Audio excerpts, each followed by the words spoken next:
Bom dia, boa tarde, boa noite, meu povo. Como vocês estão? Espero que estejam muito bem. Espero que vocês estejam dentro de casa, passando essa quarentena, tá, pessoal? Porque Covid-19 não é brincadeira. Nós temos que realmente cuidar dos nossos entes queridos, cuidar dos nossos avós, dos nossos pais e etc, tá? Então vamos prevenir.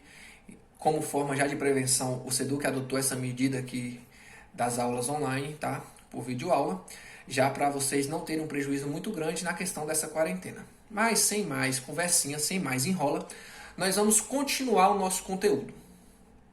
Qual o conteúdo, professor? Nós vamos falar um pouquinho sobre relevo.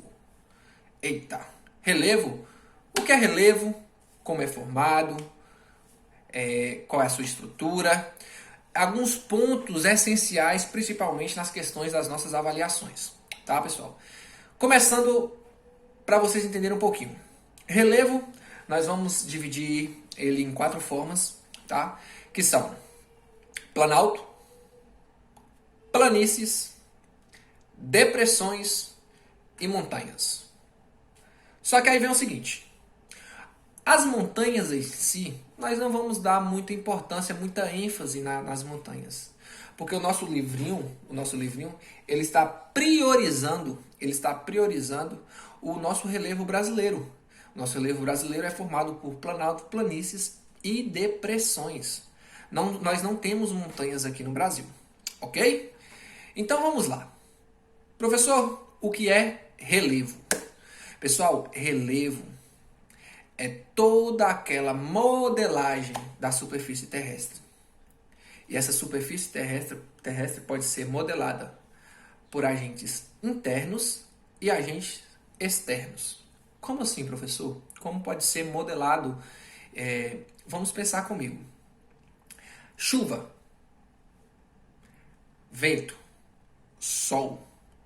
Tudo isso, quando bate em uma determinada rocha, ela se desgasta, ela se sedimenta e automaticamente modifica aquele local. É por isso que os agentes externos são modeladores do nosso relevo, ok? E os agentes internos, professor? O que seria? Pessoal, os agentes internos são os movimentos das placas tectônicas, tá? Esses movimentos das placas tectônicas, ele prioriza também a criação das montanhas. Porém, no nosso relevo nós não temos montanhas, então os movimentos ali das placas tectônicas no Brasil são quase nada, ok? Então, vamos seguir o raciocínio e vamos falar um pouquinho de cada um, sem muita enrolação, simples e direto, tá? Vamos lá. Primeiro, vamos focar na questão dos planaltos. O que é planalto, professor? Pessoal, nos nossos livros didáticos, o planalto sempre é definido pela questão da altura, do tamanho. Eu não gosto basicamente de definir os nossos planaltos por altura, porque basicamente fala o seguinte: planalto todas as superfícies acima de 200 metros, tá? Ué, se o planalto passa por um processo erosivo, ele não pode diminuir? Pode. É por isso que eu não gosto de definir por altura o planalto. Então, o planalto nós podemos definir de 2 formas. Uma, altura. E 2, planalto é uma superfície que passa por um processo erosivo, um processo de sedimentação através dos agentes externos. Pronto. Aí você definiu o melhor planalto para mim. Planalto é uma superfície acima de 200 metros do nível do mar e é uma superfície que passa por um processo de sedimentação, passa por um processo erosivo ali, das chuvas, do sol, do vento, dos agentes externos. Beleza? Vamos seguir. Professor, o que é planícies? O que é planícies? Pessoal, planícies já fala algo plano, alinhado, ok? Normalmente, nos nossos livros didáticos, eles falam o seguinte: planície é abaixo, é até 200 metros de altura e até abaixo do nível do mar. Ali seriam as nossas planícies.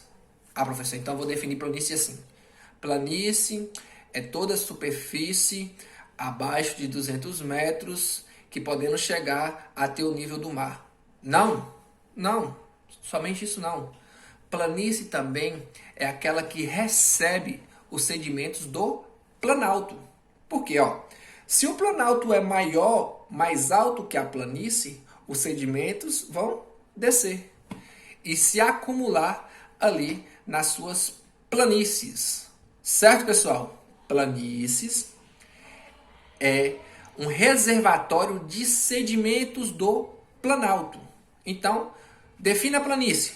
Planície é uma área plana que vai de 200 metros ou até zero do nível do mar e é onde recebe os sedimentos dos planaltos. Beleza? Vamos seguir para a última e não a menos importante, tá? Depressão. Vixe, falou de depressão, a pessoa já pensa doença. Não, apesar de ter a ver. Como assim, professor? Como que tem a ver isso? Pessoal, a pessoa deprimida, ela fica o quê? Ela fica triste, ela fica para baixo, ela fica conhecida como no buraco, acabada. Depressão é parecido, tá? Só que nós temos dois tipos de depressão. Apesar que no Brasil nós só temos um tipo de depressão, nós vamos falar sobre os dois tipos de depressão. A primeira depressão é a depressão relativa. Professor, o que é depressão relativa? Depressão relativa, pessoal, é como se fosse um desgaste entre dois planaltos ou duas planícies, não importa, tá? E ali entre os dois tem um buraco, podendo chegar de 100 até 500 metros, pelo nosso livro, tá? No Brasil, nós temos as depressões relativas. Porém, uma das depressões mais faladas e a depressão que mais cai em provas e vestibulares são as depressões absolutas. O que é depressão absoluta, professor? Depressão absoluta, pessoal, é aquela depressão abaixo do nível do mar. Aquela depressão que é conhecida como depressão absoluta. Como assim, professor? Abaixo do nível do mar. Pessoal, se o nível do mar é considerado o zero, então tudo que for abaixo do nível do mar é uma depressão absoluta. E para deixar claro para vocês, no Brasil nós não temos. Tem como você fazer uma depressão absoluta. Pega uma pazinha, vai para a praia, faz um buraco lá, aí você consegue uma depressão absoluta no Brasil, ok? Pessoal, nosso conteúdo é esse. Aguardo vocês na próxima videoaula. Não se preocupe, fique tranquilo e que Deus possa nos abençoar e nos conduzir aí da melhor forma possível, tá? Dê uma olhadinha aí, pessoal, na descrição do vídeo, vê se tem alguma atividade, tá? E se tiver alguma atividade, responda no caderno e depois nós vamos para a correção. Não se preocupe. Amanhã eu estarei aqui disponível para vocês, que vai ser hoje que vocês vão estar assistindo esse vídeo. E qualquer dúvida é só vocês colocarem aí, tá? No inbox. Um beijo no coração de vocês, fiquem com Deus e até mais.